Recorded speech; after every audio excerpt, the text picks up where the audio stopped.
And how long is your podcast?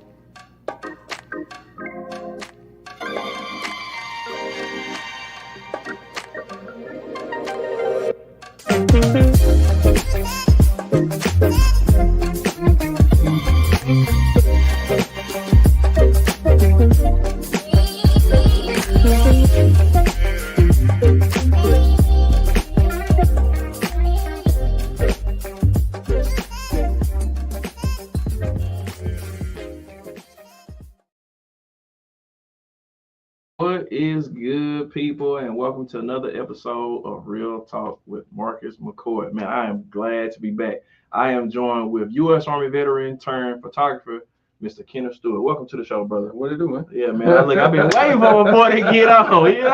Hey, we're gonna dive right into the conversation. For the people that are watching, tell the listeners about yourself. Man, look, it's a lot to know about me, but Unpack it. hey, I don't want to unpack my bag too much, but no, I did 21 years in the Army, man. Born and raised in Houston, Texas. I didn't do the trilogy. Mm-hmm. I didn't rap, hoop, or You said rap hoop? I didn't rap, hoop, or sell dope, so I had to find something else to do, man. Right. So I joined the Army. I did it for 21 years, retired in 2020. Been an artist all my life. So when I picked up the camera in 2020, it was just a vessel. All right. To try to, get out some of the creative juices, man. And then I, became a professional in 2023. Okay, well, man, hey, bro, definitely thank you for your service. Yeah, you know what I'm saying? Hey, before we came on the air, we was having this talk about what's South, what's not South. So I just want to say he has this perception of, certain parts of Texas, we have a consensus that all of Texas, in our humble opinion, is not the South. No. Okay, all right. No. So you heard it from us both. Not at all. Not the whole South. Not the whole South. That southeastern quadrant, that Houston quadrant, Dallas, maybe almost too north.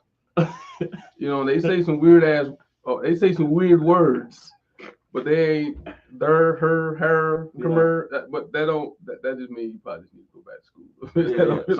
So no, just mess with y'all Dallas folks. Yeah, we love you all. We just kidding. So tell the people how you got into, the photography piece. But like I was saying, I was an artist my whole life. Gotcha. From the time I could pick up a pencil and some paper, drawing out of comic books, I was that dude at school that was always drawing, painting. So when I joined the Army, I kind of stuffed all that. Gotcha. I suppressed it all for 21 years because you know how it is, man. You let people know you got a talent outside of what you do. Next thing you know, you creating flyers for this, you creating flyers for that, you doing T-shirts, you doing this. And I ain't want to be that, so I kind of hid from that part of my personality and my talents. So when I got out of the Army and I retired, I decided to let a lot of stuff go. My hair, my look, my everything. Right. And I just decided to pick up the camera as something to do because I was retired, but my wife at the time wasn't. So I was sitting at home doing nothing. So I was like, man, I can't sit at home and do nothing all day. So I went and bought me a little cheap camera and hit the streets in Belgium and just started learning. And the more I learned, the more I just fell in love with it. All right. Because when you get out the Army, a lot of times they'll leave you with a bag of acronyms. You know what I'm saying? And one of them acronyms they gave me was ADHD. Right. But I flipped it. I told myself my ADHD was attention to detail and highly dope. Right. You know what I mean? Because I know as a creator, I needed something to do. Because a lot of times my sketches and drawings and paintings, I wouldn't finish them. And my daughter even had one of my sketchbooks like that. You don't finish none of these. I was like, I can't. And once I stop, it's hard for me to do it. All right. So with photography, once I felt like I pressed that shutter, it was already art. And it wasn't much for me to do with it no more. So that satisfied all my little artist and creative little cravings. So that's kind of how I got stuck into the photography lane, man. Okay. And then I think it's dope too. We kind of talked about it on the air, like that transition from being in the military and now, in a kind of different genre. But the cool thing is about it, you said you've been this way, man, for as long as you can remember, into like this particular lane. Yeah. See, like for me, I can remember being a kid. I was like on the news and stuff like that, and I was in like the drama class, like growing up. But then in the Army for the MOS I had, I was an 88 mic. Hey man, ain't no room for none of the stuff I'm talking about right now. No, the 88 mic. About all that. No, man. You gonna get in this truck? Yeah, push this truck. Yeah. You can put all the drama and action behind all the push these trucks. Push these trucks. Yeah. So it's kind of cool to see that you've been this way, like I said, the whole time. Yeah. So all right, when it comes to that, what are some of the biggest influences for you when it comes to photography or other art forms? Because I gotta assume something like kind of pushes you to lean a certain way or other. I could be wrong. I study them all. Okay. Because there's so many, and just like there's mentors and influencers out there all over the world, you got to find the ones that really move you. Mm-hmm. I don't really try to say, as a black dude that I follow all the famous black photographers, Gordon Parks and such, right? So I would say I get influence from a lot of different people. I can't really name one, but I know, of course, Gordon Parks. Okay. Hearing Cartier-Bresson and Joel Meyerowitz and all the street photography greats and that kind of thing. But for me, it's about pulling something from each one of them. Mm-hmm.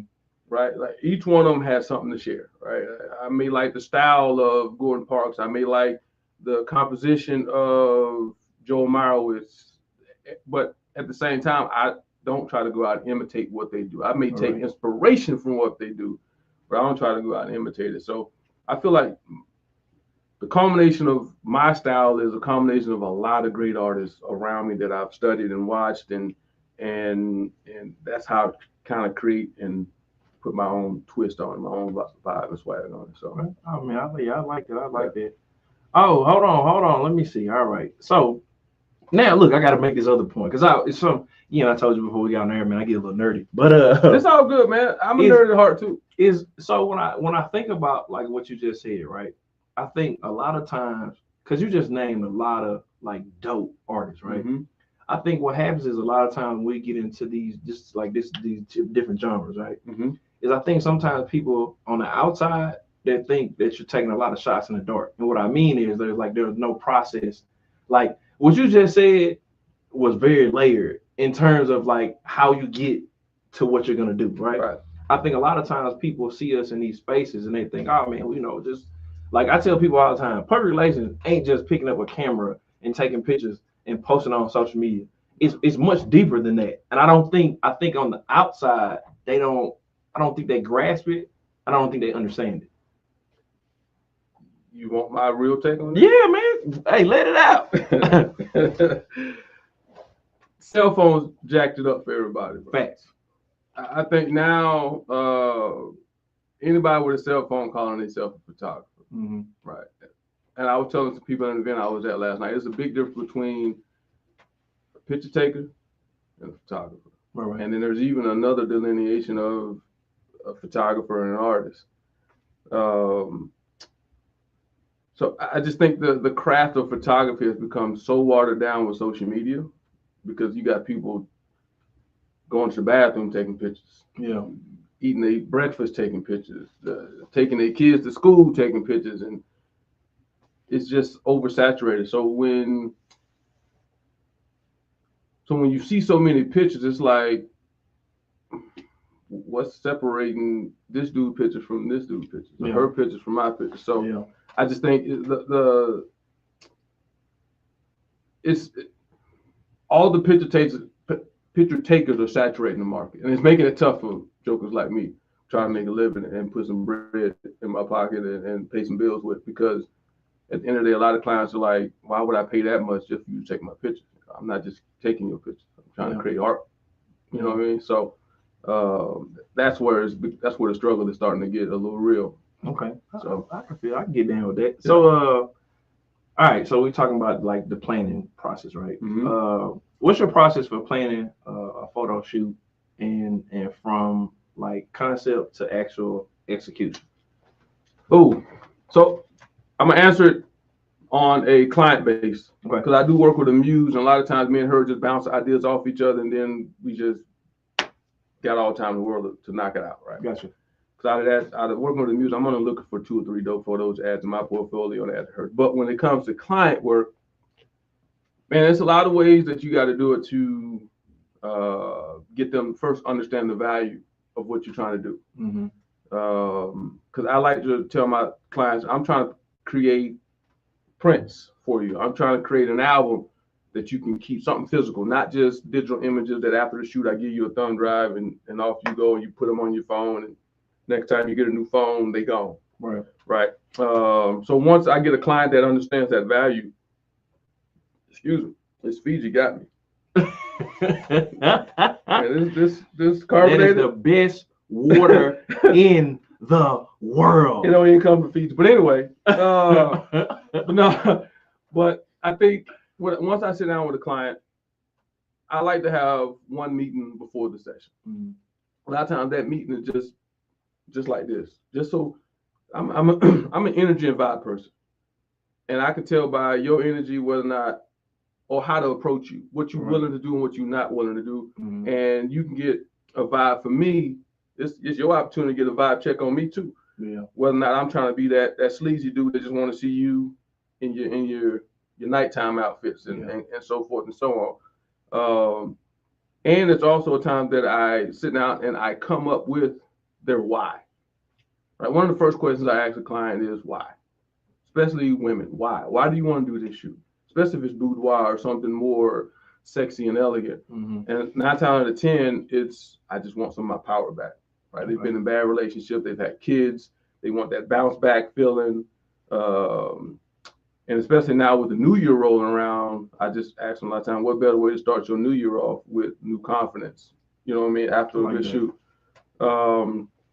So in that meeting, we'll go somewhere very public, coffee shop, Starbucks, wherever. And I just pull out my iPad and we go through Pinterest and we build a mood board, an inspiration board of what they want, because a lot of times they vibe may not be my vibe or my vibe may not be theirs. So we got to sit down and make sure that we can match our two vibes together. So I don't try to put you in poses or outfits that you're not comfortable with, and vice versa. Because trust me, it's been some times I've been uncomfortable. Like, that's not my style. You know what I mean? Yeah. So, and then once the client is comfortable with that meeting, then that's when we do the shoot. And I always tell them all, like, that dirty 30 is always uncomfortable for us both. That first 30 minutes of every shoot is uncomfortable because it takes a while for me to get loosened up. It takes a while for them to get loosened up. So I tell them, bring whatever you need, smoke, drink. I bring the music, and we vibe out from there, man. And then once they leave, that's when my magic begins. I like that. Yeah, I like that. I like the piece I like the storytelling piece. Yeah, and just also like whoever it is, bring that confidence back. So that's what I was saying. That's kind of, you answered like the question I was really asking. Like when I was saying that people think you gotta take a shot in the dark. I mean, you just like named a lot of different things that are incorporated in like how you get to the final product. You know what I'm saying? And I think a lot of people probably don't even think about that. I see we also got some pieces. Would you like to talk about them or? Man, yeah. So let's talk. What we got here? This is right here is Rachel. Okay. This was from my Juneteenth exhibition I did at the McCall Center. All right. And all I did, none of these people are models. These are everyday people. She's actually a lieutenant in the Army. Oh, wow. I put out a call and said, yo, I'm looking for some dope African-American people. Mm-hmm. You don't necessarily have to be no model. You don't have to have no model experience. I'm just looking for a dope vibe because I want to put together a collection of work to be able to showcase for us, put on for the people for our day. Gotcha. Let's not even talk about the fact we only get a day. But yeah. But so she showed up, and 7 other models showed up, clients, participants showed up. And this shot right here, man, to be honest with you, it's not what I wanted. I'll be 100% with you and tell you this is not the shot I wanted. Like, because the look I wanted was the Viola Davis, the woman king type vibe, strong, I'm in charge type look, but that's her vibe. Gotcha. That's her energy. So even when I got back, I looked at all the contact sheets and all the photos I took of her, and the ones where she tried to be serious just looked like that goofy serious look. So, right. Gotcha. So, and that smile, man, and the texture of her skin, and you could just see it. Yeah. And I was like, you know what, that's the one. Yeah. That's the one. And then this one here, this is more of my artful portraiture that I do. That's the Muse cat.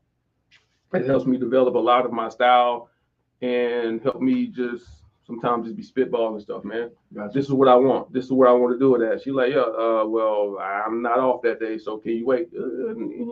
Yeah, I guess. You know what I mean? So, because I'm not a very patient person. Yeah. Once I have an idea, man, I gotta get it out. Yeah. But she's very patient, so I work around her schedule. She works around mine, and we make it work, man. But having the muses, I feel like, so other photographers, if you're listening, find yourself a muse, man. Somebody you can practice on, because you don't want to practice with your money. Don't play with your money. You can't have a client come in. Don't play with your money. Don't play with your money. Don't play with your money. Don't do it. It's a recipe for disaster, because the last thing you want to try on your muse. Right. That's who you want to try stuff on. If it don't work, you just hit that delete button and move on. Right. Or you get it right and practice and just get that repetition in. So that way, when you get a client that wants that type of look, you already feel like you got it in the bag because you've done it before. Gotcha. Don't practice. Don't play with your money, man. Don't do that. Hey, don't play with your money. Hey, don't play with your money. All right, let's go to see what comments we got going on down here. All right, hold on. You know what I'm saying? Hey, look, I got the glass on, y'all. Y'all gotta bear with me. All right. Okay. What is your favorite thing to take photos of? Ooh. Yeah. Ooh. I just want to say before he answers that question, that was gonna be one of my questions for him, but we're diving into it early. Go ahead. Wait.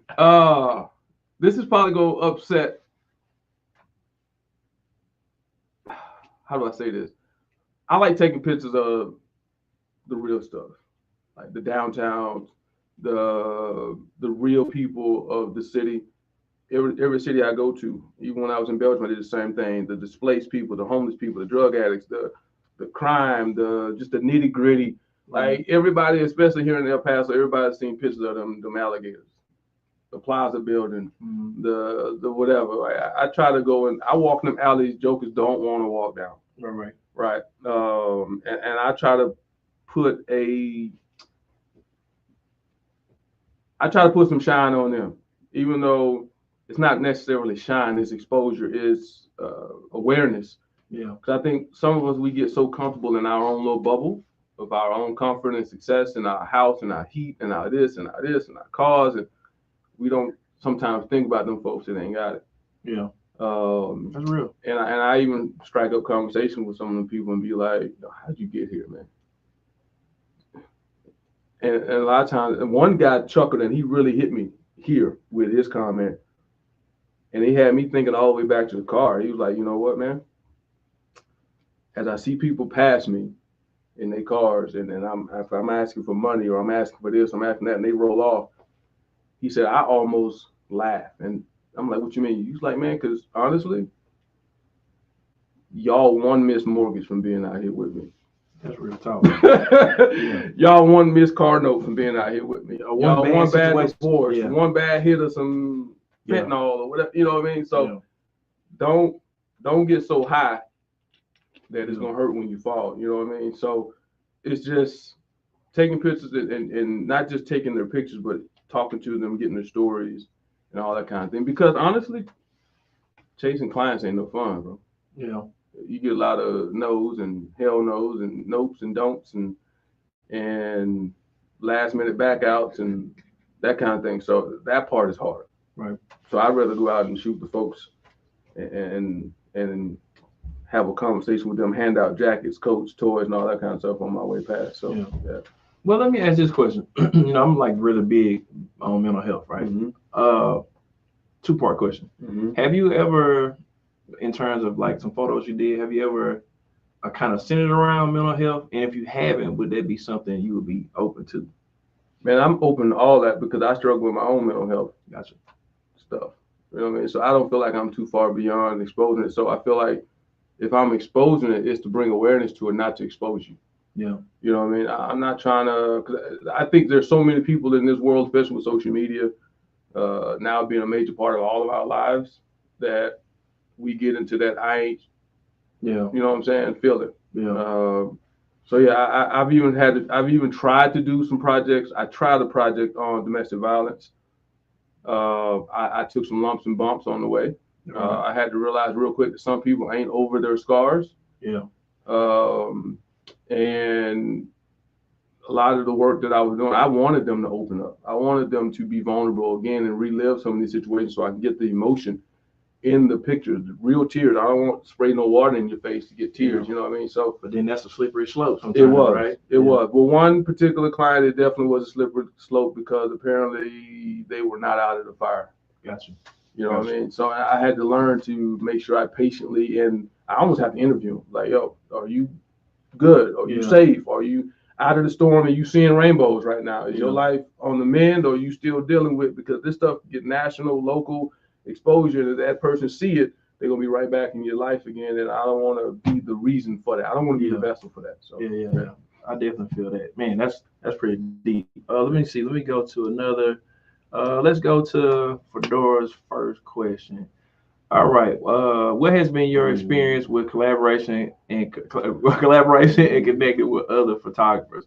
And my man put his. Hey, look, Fedora. I just want to say, you seen him put his head down like immediately. Now I'm not assuming I know, but now we can always move on to the next question, brother. No, let's hit this because let's hit it, man. Because hey, I'm not trying to stir the pot. I'm just saying it.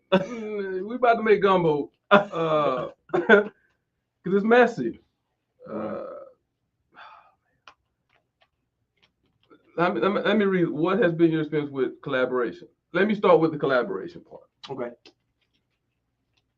I had to learn the hard way. There are a lot of wannabe IG models, influencers, and they pockets pretty shallow. And they don't not say it in a bad way, but it's just the fact that they so used to working with other photographers in the area that will work with them because they're cute. Mm-hmm. You know what I mean? And once you get into that collaborative space, it's hard to get out of it. It's hard to monetize yourself because now the people that you collabing with are referring you, but they're referring people like-minded to them. Gotcha. You know what I mean? Like, girl, I work with him, so yeah, he'll work with you for free, and he'll take some dope pictures and da. And because I learned through watching YouTube, looking at other photographers, how they use their collaborations, and it's a way to get people to get in front of the camera and get some shutter time, some experience, some practice. Mm-hmm. But then I looked at all the collabs I did last year in 2023. $0, bro. Gotcha. Came out of those. So I had to learn to shut that off. And that's when I went out and found myself amused. Mm-hmm. Somebody I can consistently work with. You know what I mean? Yeah. That way I'm not spinning my wheels with a whole bunch of free work. When I could just, I already know her look. She know my vibe. I know her time. She know my schedule, all that stuff. So that made it way easier. So if I had to tell another photographer, once again, be careful with your collabs. Collab with intent. If you're going to collab with an entity that's going to bring some value to you as a photographer, mm-hmm. as well as your value to them should be equal. Mm-hmm. But just trying to get on with somebody that's trying to be an influencer on IG just ain't the move. Yeah. Gotcha. But when it comes to other photographers, we put the face. I guess for me, man, because I'm so recluse,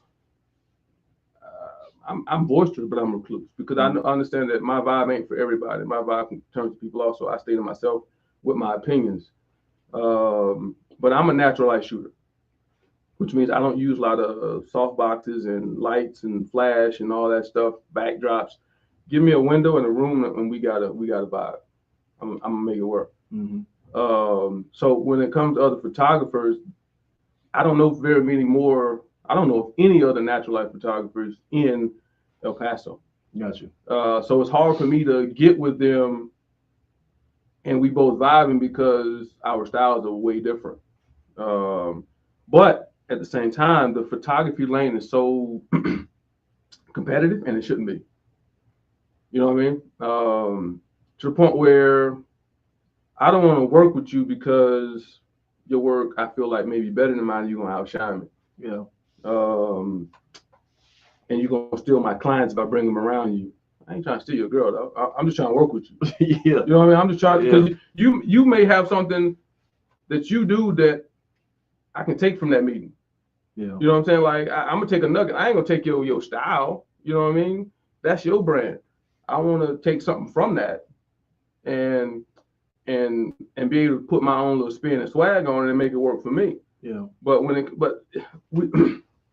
trust me, this has been the bane of my existence here. Is that I'm in the process of even trying to start doing some meetups and more podcast type stuff to talk with other creators to get into their brain and understand that you ain't got to charge $75 for something you should be charging $800-900 for. Yeah. You know what I mean? Like it's such a low ball market right now, and I think that if everybody starts to elevate their craft, they can elevate their value. Oh, I like that. You know what I'm saying? If you a novice and you don't know what you're doing, yeah, you stay in that $100 lane. Don't come up here messing up and playing with everybody else.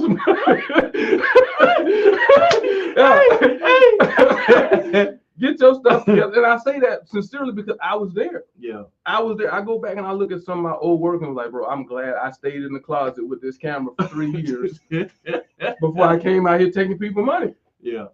You know what I mean? So I had to stay and study and practice. Like, if you're not at home practicing to the point where people at your house think you crazy because you run around here just taking snaps of every little thing in the house, playing with your settings to get your right, you ain't doing it right, bro. You're not invested. Yeah. You got to be practicing so much, like that dude that's shooting free throws at 3 o'clock in the morning. Yeah. Dude that's in the studio rapping, putting lyrics together at 4 or 5 o'clock in the morning and getting no sleep. That's how invested you got to be. That's how I am. Yeah. Because I ain't gonna talk about my sleep last night. It was very little. I'm running on swags and fumes, bro. I ain't got nothing in the tank, but I'm. Hey, look, I gotta do this.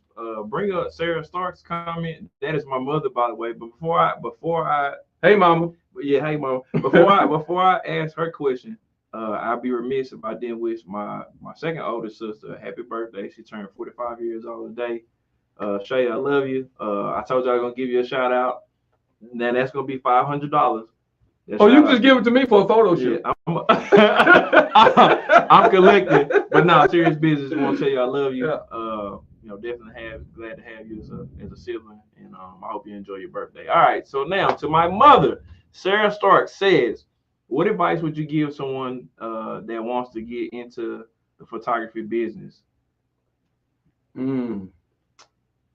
Everybody's stealing my questions too. I just want to say that, Mom, you stole my question, but I love you too. I say initially shoot everything you can.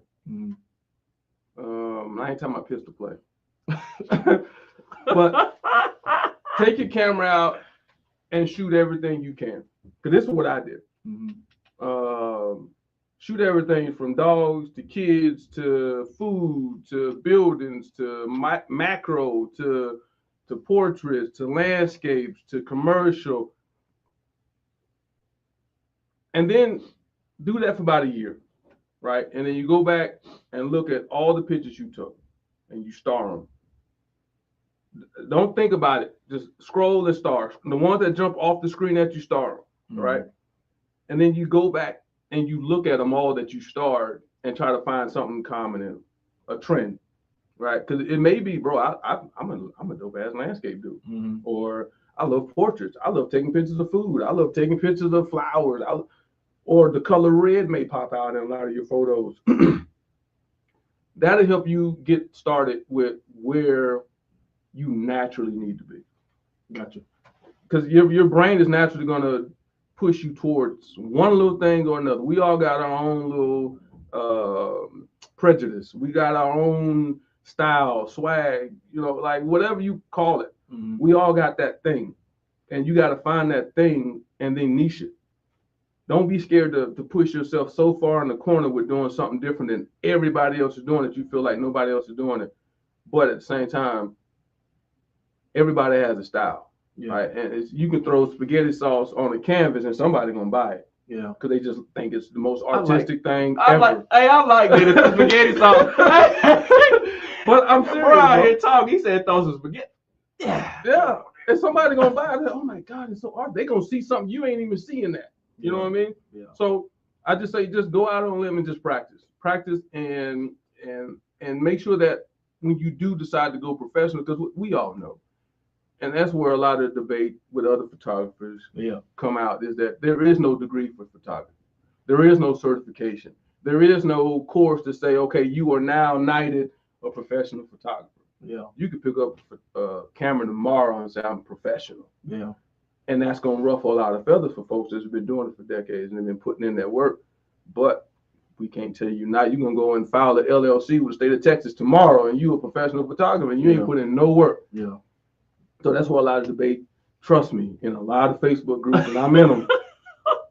And I'm that guy that like to shake stuff up a little bit, like, you know what I mean? So I knew that when I met you. That's why I knew that when I met say to myself, you. bro. That's why I say to myself, because I know my opinion a lot of times is some people just can't palate my opinion. Yeah. You know what I mean? So I just keep it to myself. I just stare at you funny. Like, hey, well, look, I'm gonna tell you, I feel that same way, man. I'm not everybody's cup of tea. No. But I'm also not trying to be everybody's cup of tea either. No, of course not. You know, like that also kind of falls into that, like you were saying, finding that niche. Like we all got like this. I feel like we all have a level of creativity to us, right? Like for me, I try to always, you know, stuff that's positive. You know, putting us at the forefront.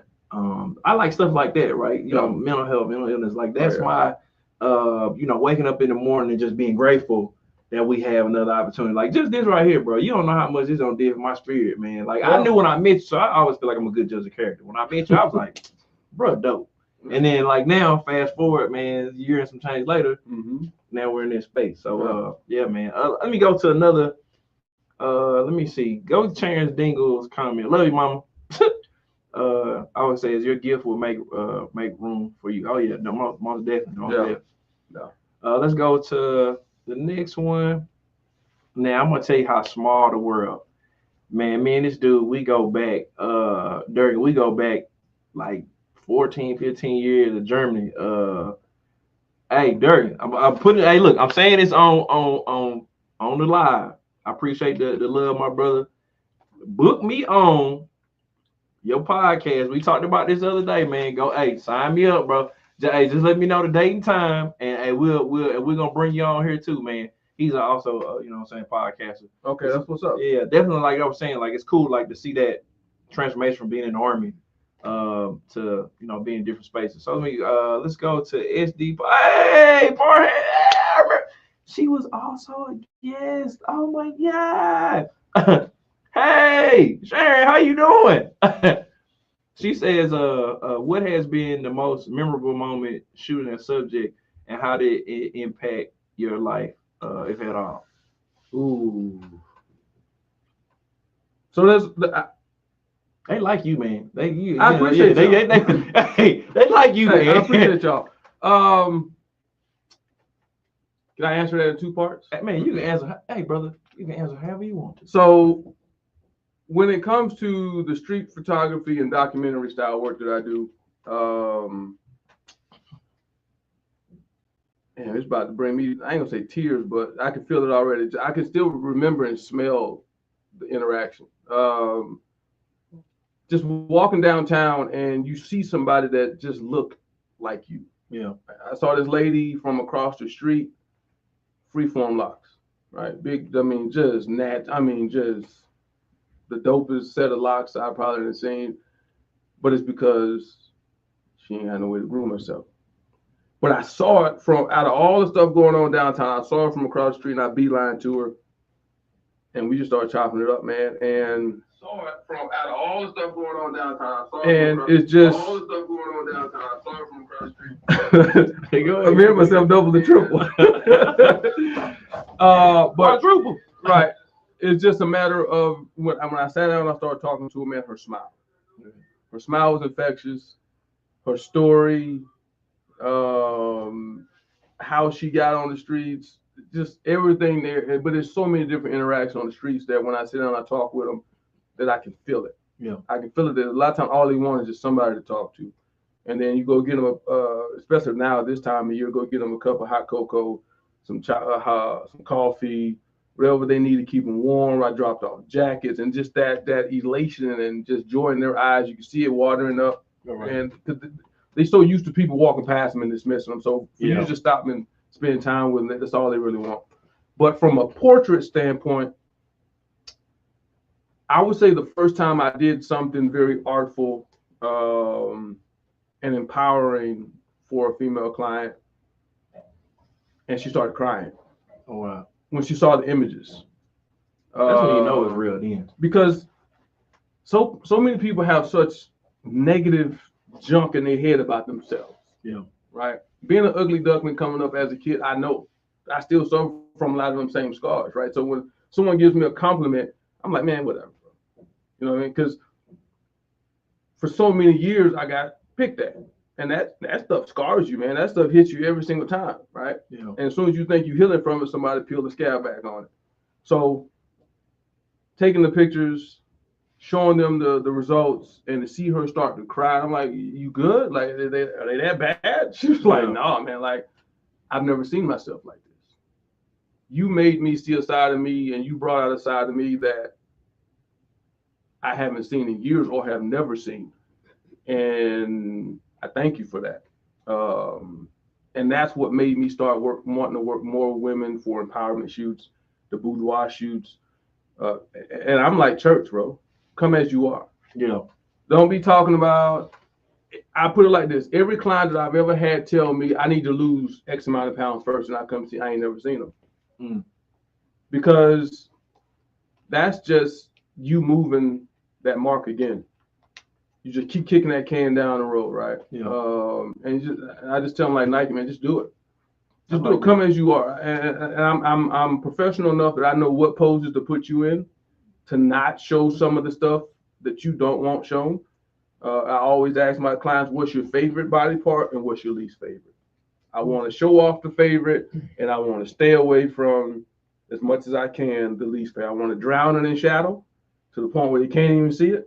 Or I don't even want to, I'm not going to even put it in the image at all. So it's just a matter of being able to be a professional and know kind of, yeah. But that's a long answer to that question. But yeah, I'm sorry. Nah, bro. I'm just passionate about what I do. So that's what I appreciate, man. And I knew that when I saw the work that you could tell that you was passionate about it. We need more of these conversations, man. People need to understand their value, right? Yeah.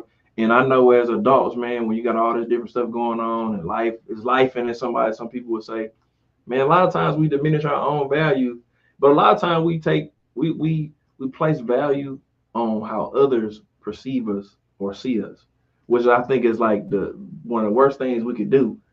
You know what I'm saying? Yeah, I think society has groomed us that way. Yeah. You know what I mean? Because he was supposed to be in the army, man. Yeah. You know, Monday morning, you can't be that dude coming down with your boots looking like somebody polished it with a Hershey bar. And, you know what I mean? Like, the Army taught us that too. Yeah. You know, because sometimes the most squeaky clean pressed uniform, that was the worst soldier.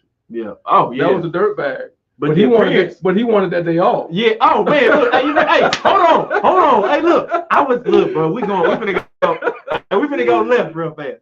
Bro, you remember on Monday, Motor Pool State was Monday. If you had the best, if you had BDUs and black boots after lunch, I don't even want to see you. Go home. Yeah. Yeah, man. That was the day. You used to drive through the gate with your brown T-shirt on, with the top hanging up because you didn't want to get a wrinkle. Man, I know you used Stay Flow back in the day. Man, all the time. Stay Flow. No water. No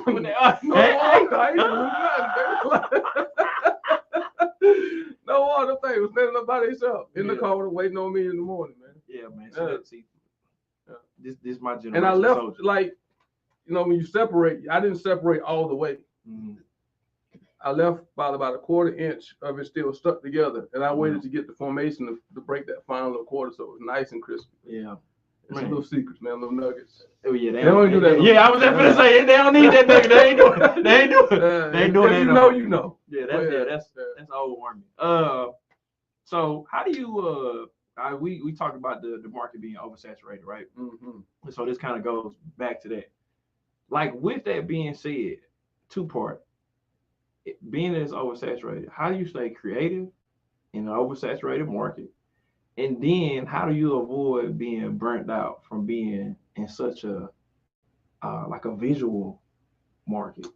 So as far as how do I stay somewhat relevant and stay creative in a saturated market, man, like I ain't gonna say every, because they got some camera systems out that only shoot black and white. Mm-hmm. But for the most part, every camera shoots color. Most people love shooting in color because to them, that's reality. Because that's what we see in.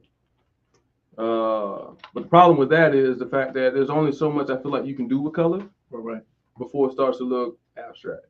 Right? People have been playing with the sliders too much, and things looking very orange and red and green and oversaturated with color. So I decided to go the opposite direction. I've always been a black and white artist. Even when I was in high school, I remember getting selected to go to a magnet school for art.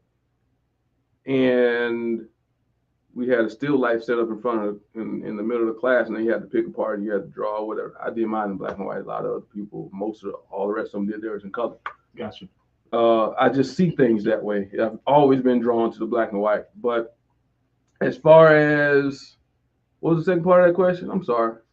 Oh, no, it wasn't. Yeah, it wasn't up there. It was that, and then how you avoid burnout. How I avoid burnout is having a lot of different stuff I like to shoot. So when there was a lull in my clients, my client work, paid work, whatever the case may be, I hit the streets and I go do some street documentary stuff. Or a lot of times, man, I'll go to McKellican Canyon and sit on top of a piece of a mountain or a rock, whatever they call them here, hills, mountains. I don't know if the elevation is high enough to call some of them mountains, so yeah. I don't want to get into no geography class, but I just go take me a cigar, man, and a little flask of something warm, and I just go sit up there and take pictures, man. Something warm. I like that. Yeah. I like how you phrase that. I don't wanna. Yeah. But I go, and I go up there and I get creative. Or I go out to Waco Tanks National State Park and go sit out there and chill and vibe, man. Just to hear nothing sometimes is relaxing, and it just kind of helps me reset. A lot of times I just sit up there and I just think, man. Just think, what can I do to push Grumpy Vet photography further? Gotcha. What's next for me? What can I do better? What did I jack up this week? You know what I mean? So gotcha. Yeah. All right. I feel like I already asked this, but because you answered a lot of other questions. Because I was going to talk about managing clients' expectations, but you kind of already hit that. You know, when you said that, in initial, when you had that meeting with them, so they can get your vibe, you get their vibe, kind of talk about what it's going to look like. But I do think this is a double back kind of question. Go ahead. Out of all the things we talked about, right? What's your favorite part about being the favorite? Like, if you had to pick, I ain't gonna do one thing because there's probably a lot of things. What's your favorite part about being a photographer? And it could be a multitude of things. Because I got to assume there's multiple answers. Ooh. Because I thought about it, I was like, man, I don't think that's just a singular question. So I'm gonna answer very arrogantly with this one. All right. I like being able to show people that we can do it too. And that's coming from an African American standpoint. That my work can go toe to toe with yours too. Yeah. You know what I mean? Because I think a lot of times when we look at photographers, we think some old corny 65, 70 something year old white dude that's been in his studio all his life. Even when you jump on YouTube, a lot of those influencers don't look like me and you. Yeah. Which is why I wanted to create my own space on my YouTube channel, podcast, all those different things, because I think there are more people that look like me and you with a camera in their hand, but it ain't enough of me and you talking about the experiences with a camera in our hands. So yeah. I just know that one of my favorite things as a photographer is just showing that, I'm out here. You know what I mean? And that's why I take so much pride and passion in what I do. I try not to produce junk. But as far as what was the other part of that question? What's your favorite part of ADHD? Be killing me. Hey man, look, bro. Don't feel bad. My brain just be. I was supposed to add something else. So you already asked me what the favorite part.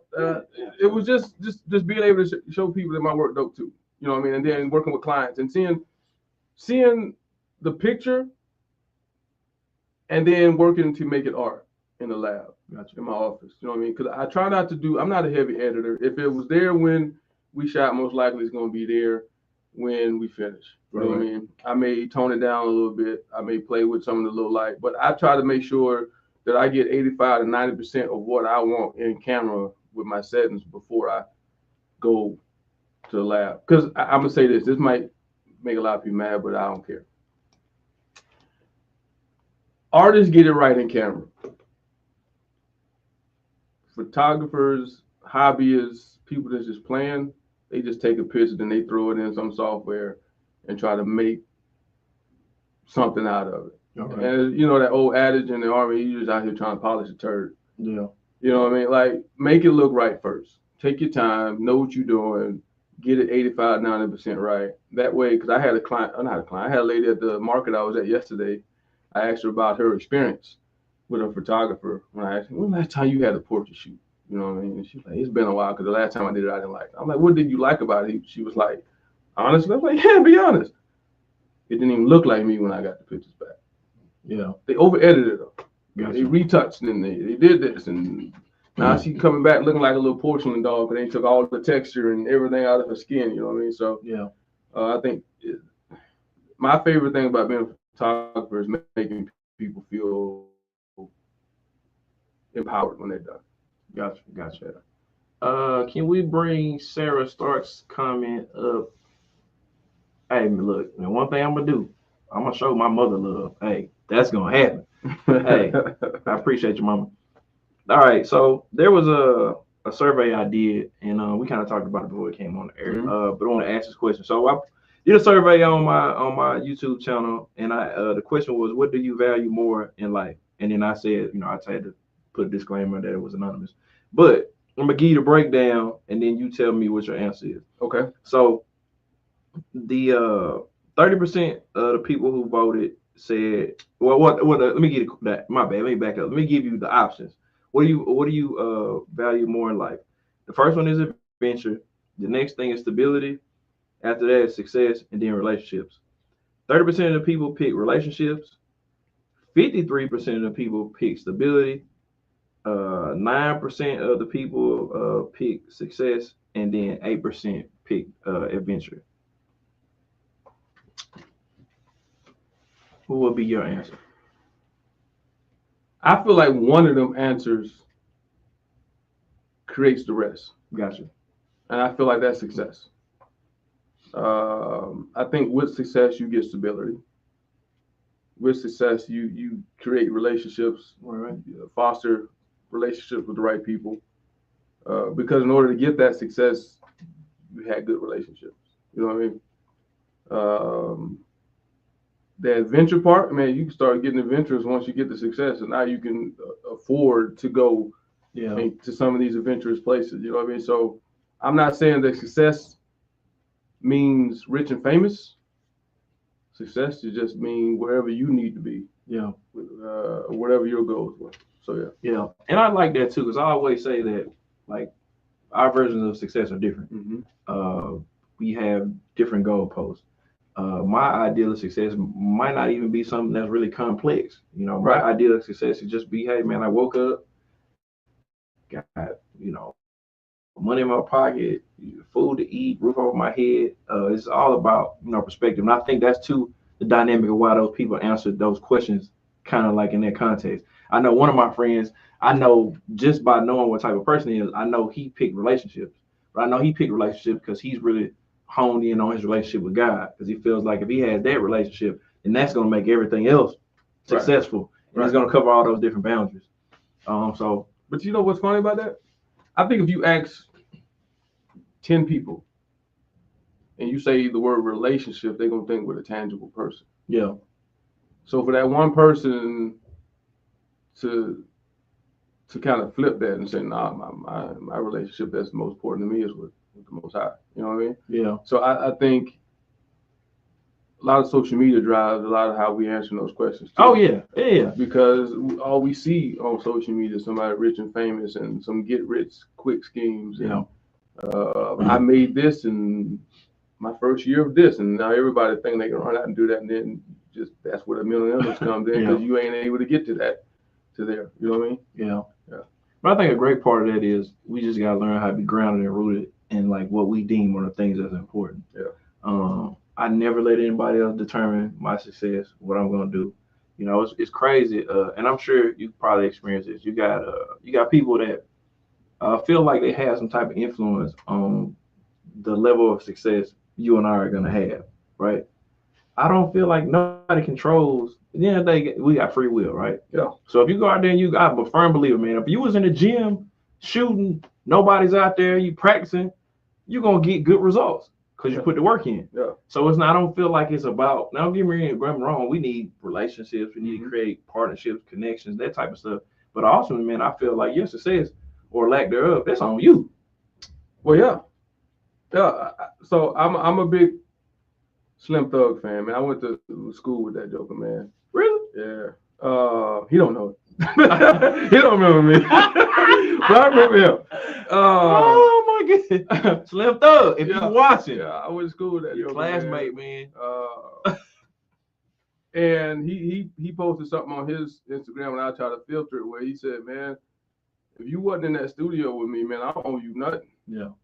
You know what I mean? Don't be trying to latch on to me now, feeling like because I made it, you should make it. You know what I mean? Once again, it's that crab in the bucket mentality that a lot of us grew up with. Once you make it out the hood, you're supposed to get back to the hood. But look at Nipsey.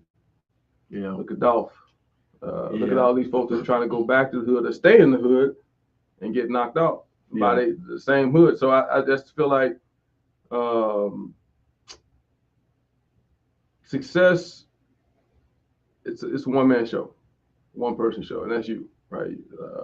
What you do, what you eat, don't make me go to the bathroom. You know what I mean? So already. I can't sit here and have a conversation with Marcus and he telling me all the things that he did and he, that got him to where he at, and then I go home and like, I'm gonna do all the same stuff he did, and then if I don't get to the same level you at, now I'm mad. Yeah. You got to map your own way, or if you depend on where your faith is, your journey is already mapped. All you doing is walking. Yeah. Man, that deep. Yeah, I feel that 100%. Yeah. And I think a lot of people be trying to force their way through their life when all they got to do is just follow their intuition and follow their nose, like the Fruit Loop commercials. Yeah, we got a lot of forcing, man. We got a lot of trying to jump and stuff. Yeah. Like prime example, right? I can't swim. I've never known how to swim, right? Mm-hmm. So if you're out there, people, don't try to drown me or push me in the pool. You know what I'm saying? Because if I get out and I make it, it's up. Yeah. But that's not my lane. That's basically what I was getting at. So I don't stick my feet in the pool. I don't be on the edge dangling because I know I can't swim. Right. And there's a strong possibility if I get in there, I'll drown. Right? Yeah. It's the same thing with some of these creative spaces, right? Like you said, we can all take, like prime, man, it's a lot of stuff I can take from you, right? In your demeanor, some of the processes to make what I do better, right? Mm-hmm. We can all grow from each other. But I think the dynamic or the problem comes in when, like you said, like, man, I'm trying to be you. Instead of just doing what I've been doing. We can all learn from each other, but I don't have to try to jump in this same boat or this same lane. Whatever was crafted for you is for you, right? And the more I try to get in it because it's not for me, the more unsuccessful I'm going to be because that lane is not for me. Right. And it goes all the way down to fashion, too. Ain't no such thing as an ugly piece of clothes. Mm-hmm. It's an ugly way to wear it. Yeah, but ain't no such thing as an ugly piece of clothing, right? Like you got to be able to put your own swag and spin on stuff. Yeah, like I'm not one of them people that's gonna go buy J's because everybody else got J's on. Like I never been on that. I never been a fan. Because think about it, if you took a real pair of J's and you marked out and you got something a little X-Acto knife and you took the little jump man off, now what are they? Yeah, just the regular pair of shoes. They Bobos, right? Yeah. DD's discount. Yeah. No, not DD. Not DD. You know what I mean? Like, pay less. Yeah. But you walk on the street with your chest out because you know they J's. Yeah. But society gonna clown you because they don't know that you just ripped, do a social experiment. You know what I mean? So I think we get so wrapped up in some material stuff that we don't need to be wrapped up in. And it's the same thing with, to bring it full spin back to photography, is the fact that you get what you pay for, right? You can go out, you can find somebody to do it for $100, but don't come back to me, ask me to redo it. I'm gonna redo it, of course, because you're gonna pay me to redo it. But you get what you pay for, and the value. You got to find value, and somebody's gonna impart value into the shoot, because that's what, at the end of the day, that's what you get out of it. Because I want to create stuff that's so long lasting that you win it. You may have paid $1,000, you may have paid $500, but that temporary money gonna be gone with my bills in 30 days. But now you got lasting memories hanging up in your house, something you can pass down to your kids. You know what I mean? So you win it. At the end of the day, what I've created for you has now become priceless, even though I put a price tag on it. Yeah.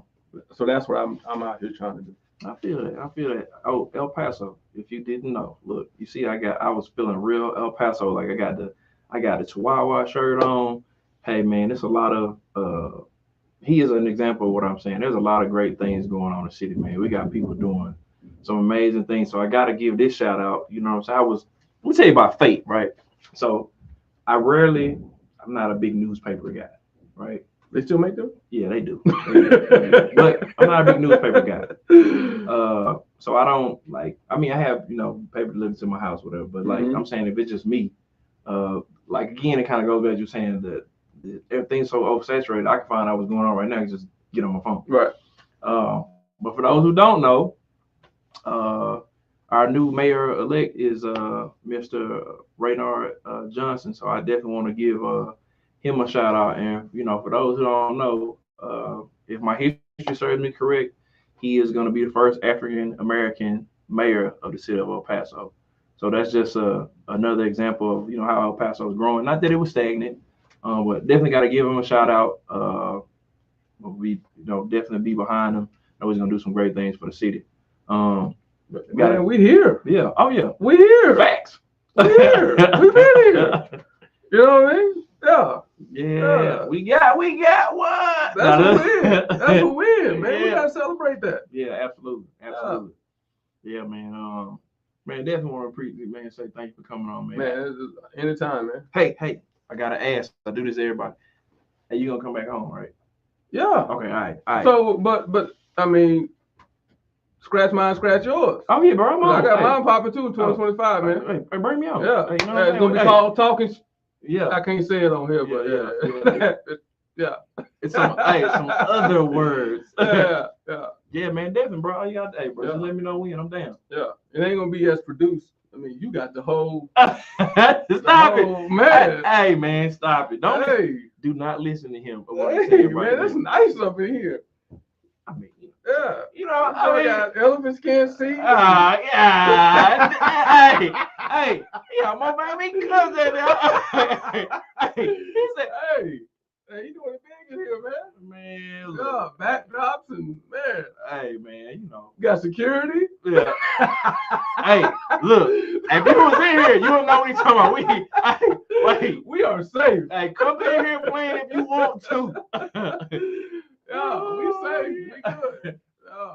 Oh yeah, but before we get out of here, man, what's your final thoughts you want to leave the listeners with? Man, just be you. Just be you. Even if being you cast a few stones at folks. You know what I mean? Because trust me, throughout this journey, I ain't gonna say ruined a lot of relationships, but I've ended a lot of relationships with people that I just knew wasn't with me. I can't take everybody on the climb with me. Yeah. Some of that dead weight gotta go. Yeah, drop it off. Yeah, it makes the journey a lot easier when you don't have a full rucksack. You know what I mean?